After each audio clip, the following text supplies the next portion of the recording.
In terms of the fourth quarter, they had all but one of their buckets was inside the paint. Was that them just being able to get into the paint and get whatever they want because of that point of attack defense like you were talking about? Yeah, they had that and 9 free throws. Look at this. Seriously, elbows Lexi Hall, then purposely steps over so she couldn't get up. The Indiana Fever were on fire. They blew past Paige Bueckers and the Dallas Wings, dominated the Minnesota Lynx to claim their first Commissioner's Cup title, and completely dismantled A'ja Wilson and the Las Vegas Aces. 3 straight wins. The hype was real. Even without Caitlin Clark, everyone expected them to breeze past the struggling Los Angeles Sparks, one of the worst teams in the league. But what happened next was infuriating. The officiating was so blatantly bad, all Stephanie White could say were 5 words that exposed everything wrong with this league. What do you think about the WNBA refs? Let us know in the comments. We should have won this game. There was inconsistencies in the officiating. Wait until you see the second half. And I have everything. Fever entered the game without their biggest star, and no one could have predicted what came next. Caitlin Clark was out with a left groin injury, marking her 5th straight game on the sidelines. Her absence completely disrupted the team's rhythm.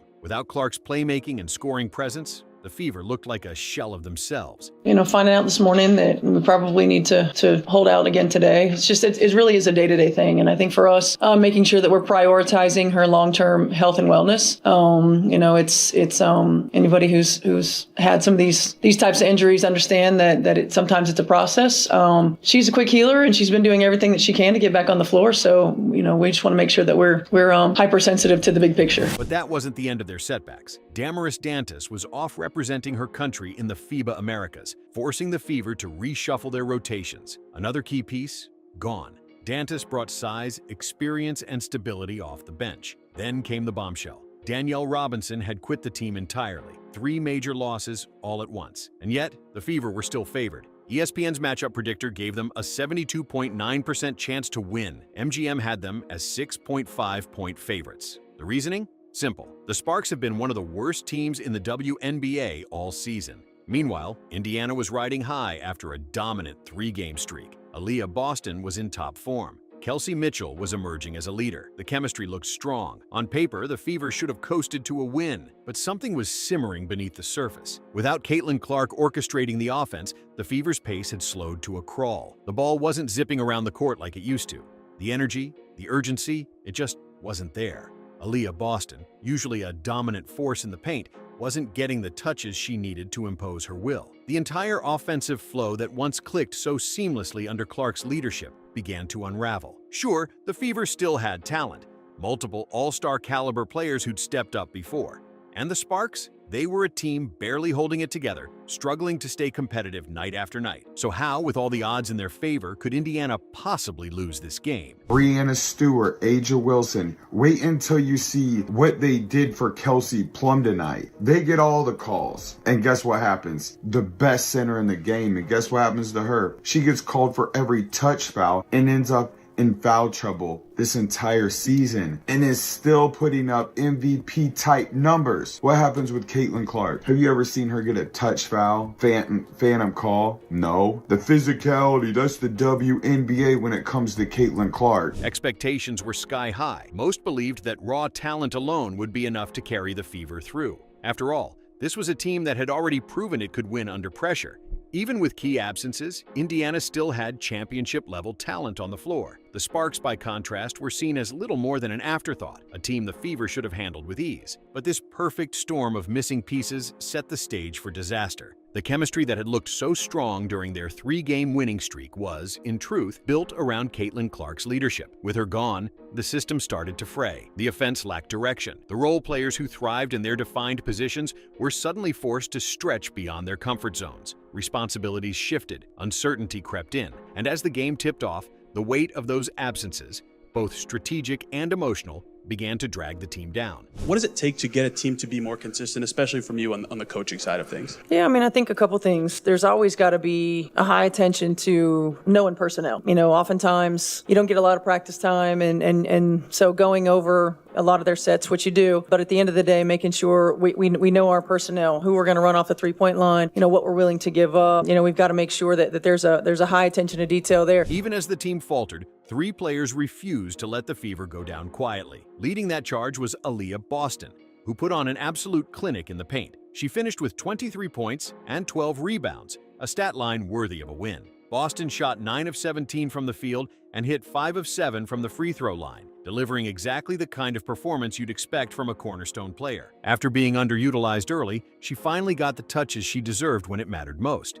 And she delivered. With power, poise, and presence, Boston reminded everyone why she's one of the most dominant forces in the league. Kelsey Mitchell rose to the moment in Clark's absence, stepping up as the team's primary scoring threat. She poured in 19 points and drilled 3 clutch three-pointers at critical moments when the Fever desperately needed a spark. But her impact went beyond the scoreboard. Mitchell also reached a major career milestone, suiting up for her 251st game with the Fever, second only to franchise legend Tamika Catchings. Her leadership was on full display throughout the night, guiding the offense, keeping the energy high, and doing everything she could to keep Indiana in the fight against a team they should have put away with ease. But the surge didn't stop there. Natasha Howard brought her veteran presence and delivered one of her most efficient performances of the season. She racked up 21 points and 9 rebounds, falling just shy of a double-double. Howard was nearly unstoppable, shooting an impressive 8 of 11 from the field, including 1 of 2 from beyond the arc. She also sank 4 of 6 from the free throw line,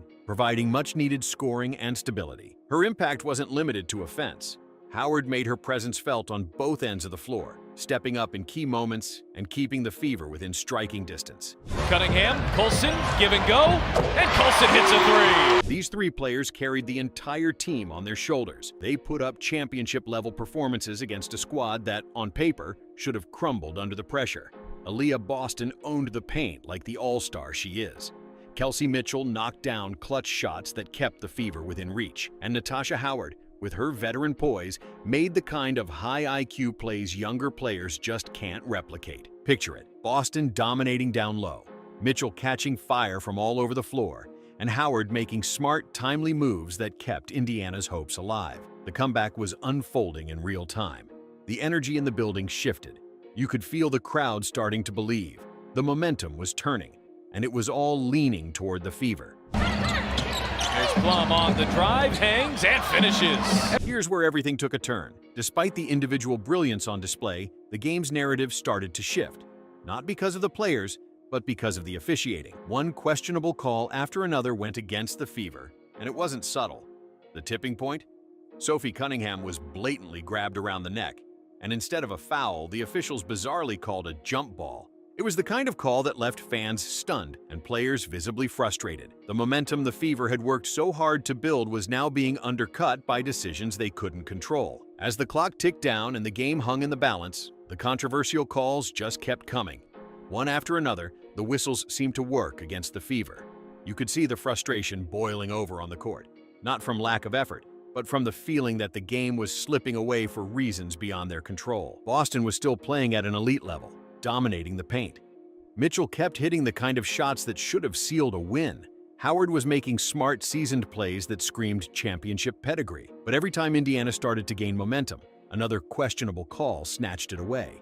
Their fight was undeniable, but the officiating made it feel like the outcome was already decided. In the end, not even their heroic efforts were enough to overcome the wave of controversial calls that ultimately decided the game. The heartbreak was written all over their faces, a mix of disbelief, frustration, and exhaustion. They had battled with everything they had, only to watch a winnable game slip through their fingers, lost not to a better team, but to circumstances completely out of their control.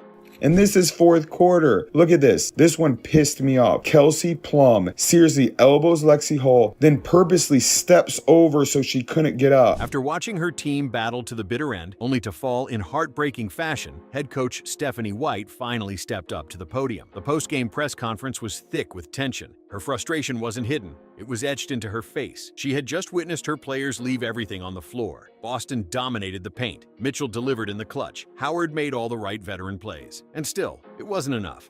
The room fell quiet as reporters waited for her reaction. White, usually composed and measured, known for choosing her words with precision, looked visibly shaken. This one hurt more than most. This wasn't just a loss, it was a gut punch. Indiana had just dropped a game to one of the worst teams in the league, a game they were expected to win without breaking a sweat. In terms of the fourth quarter, they had all but one of their buckets was inside the paint. Was that them just being able to get into the paint and get whatever they want because of that point of attack defense like you were talking about? Yeah, they had that and 9 free throws. Here's where things got really telling. Stephanie White kept her response short. Just 5 powerful words. We didn't get the calls. That was it. No rant, no outburst, just 5 words that captured the full weight of the injustice her team had just endured. The frustration in her voice said the rest. The disappointment on her face said even more. White had just watched her team get stripped of a hard-earned victory, not by superior play, but by officiating that tipped the scales. Let's break down the moments that changed everything. Sophie Cunningham was grabbed by the neck, an obvious foul in any game, but instead of calling it, the refs awarded a jump ball. That's not basketball. That's favoritism. And it didn't stop there. Aaliyah Boston was repeatedly whistled for soft, borderline touch fouls, while the Sparks got away with far more aggressive, physical play on the other end. The double standard was blatant, and everyone watching saw it. I mean, look, there are going to be days where you make shots and miss shots. I mean, that's part of it. I thought, AB had a really good look at the end, and so sometimes it just doesn't fall your way. So we're looking more about execution. I didn't feel like our execution was all that good at the end. I felt like in our reset timeout, it wasn't very good either. And, that's on us, continuing to make sure that we are going over that, as often as possible when we have our practice time and making sure that we're sharp in those areas. Stephanie White's 5-word statement captured exactly what every Fever fan was feeling: anger, disbelief, and heartbreak. She spoke not just as a coach, but as the voice of an entire fan base. Fans were yelling at their screens, watching in real time as terrible calls shaped the outcome of a game that should have been theirs. White put that collective frustration into words. We didn't get the calls. It wasn't just a comment, it was a rallying cry, and it connects to a bigger story. The Fever aren't just dealing with tough opponents, they're battling adversity on every front. They've lost their star player. Their rotations have been disrupted by injuries and roster shakeups. Now, they're being forced to fight through inconsistent, one-sided officiating. The odds keep stacking higher, and yet they keep pushing. Here's what's remarkable. This loss actually proved how good this team really is. Despite everything, no Clark, key absences, unfair calls, the Fever still came within reach of a win. Boston was dominant. Mitchell rose as a leader. Howard anchored the team with veteran poise. The talent is there. The heart is there. The foundation is being built.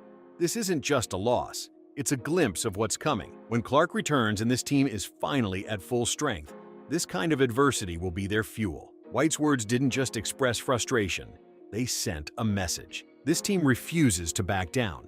They're building championship character the hard way, through every setback, every slight, every missed call. And when their moment comes, they'll be ready. Just gets it into Alamont, right back to Jackson. Hamby, corner 3, she connects. This heartbreaking loss actually revealed something incredible about the Fever's championship potential. Take a step back and look at what just happened. Indiana was missing 3 key players and still came within striking distance of a win. That's not a sign of weakness. That's resilience. That's raw strength shining through adversity. And here's where it gets really exciting. Missing Clark, Dantas, and Bonner should have been a death blow against any WNBA team, but the Fever didn't fold. They stayed competitive for all 40 minutes. They kept fighting, they kept believing, and they proved that their foundation is built to last. Even better, Caitlin Clark's return is just around the corner. She's been active in drills, present on the bench, and locked in with the team. Coach White is wisely prioritizing her long-term health, but there's a real chance she's back as early as Wednesday against the Golden State Valkyries. Now, imagine this lineup at full strength. Clark running the floor with her elite playmaking. Boston dominating the paint, Mitchell hitting clutch shots, Diggins-Smith bringing energy and defensive hustle, Howard anchoring the squad with veteran experience. That's not just a good team, that's a championship-caliber roster. And the best part? They're just getting started. Howard left alone, answers with a 3. But that's not all. This young core isn't just talented. They're being battle-tested in the most unforgiving conditions. Aaliyah Boston has shown she can carry a team on her back when it matters most. Kelsey Mitchell has stepped confidently into a leadership role, averaging an impressive 21.6 points per game during Clark's 5-game absence. These players aren't just getting by without their star. They're evolving into championship-ready contributors. And it's not just about now, it's about what this means for 2025. Right now, this team is gaining chemistry, experience, and grit, the kind you can't teach in practice. Every hard-fought loss is a lesson. Every close finish sharpens their poise. Every milestone is a sign of growth.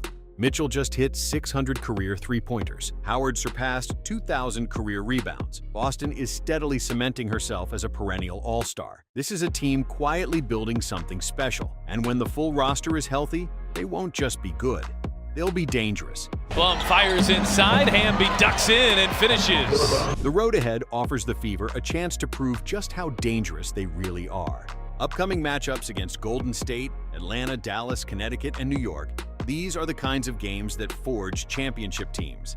And when Caitlin Clark returns, this battle-tested squad won't just be back. They'll be ready to dominate. Here's the part every other team should be worried about.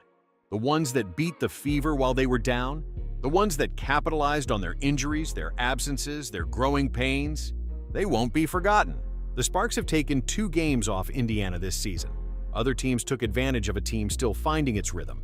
But when this roster is fully healthy, the Fever are going to remember every bad call, every missed opportunity, every team that kicked them while they were down. This pain is building something special. This frustration is fueling hunger. This adversity is forging a team with the mental toughness to survive the playoffs and thrive when everything's on the line. This loss wasn't the end. It was a warning shot. Stay loyal, because Clark's return is coming. And when she's back, this team still has the firepower and momentum to chase a top 4 seed and make serious noise in the postseason. The Revenge Tour is coming. Let us know in the comments what you think about the WNBA officiating. Don't forget to like, subscribe, and turn on all notifications so you never miss a video.